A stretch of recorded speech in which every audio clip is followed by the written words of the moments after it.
Studentesse, accompagnatrici turistiche, musiciste, aspiranti avvocato e organizzatrici di eventi. Sono le 12 Marie del Carnevale 2024 selezionate nella Scuola Grande di San Giovanni Evangelista tra una cinquantina di aspiranti, tra i 18 e i 28 anni, nate o residenti in provincia di Venezia. Un concorso che la patron preferisce definire rievocazione storica, lungo 25 anni. Mi sembrano, le guardo, mi sembrano bellissime, perciò un'edizione direi bella.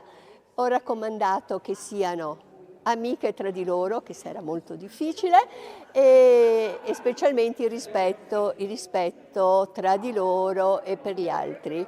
E poi io non voglio altro da loro, voglio soltanto che si divertino, che mi seguono. Gli ho detto che sarò severissima quei 10 giorni e lo sarò. Un'esperienza unica e irripetibile che consentirà alle ragazze di rappresentare e vivere il carnevale indossando gli abiti sartoriali cinquecenteschi disegnati e realizzati dall'atelier Pietro Longhi di Francesco Briggi. Una dimensione che le riporta a un carnevale veramente eccezionale, al di fuori degli schemi, e facendole fare un'esperienza che si ricorderanno per il resto della vita, perché poi le Marie sono per sempre, indossando ovviamente i nostri abiti che abbiamo fatto apposta per loro. E ci sarà una piccola aggiunta o sorpresa, diciamo, la vedremo tutti quando usciranno in esibizione, insomma, dal 3 in poi. La festa delle Marie ricorda un fatto realmente accaduto. Correva l'anno 973, quando nella chiesa di San Pietro di Castello, durante i festeggiamenti dedicati alla purificazione della Vergine Maria,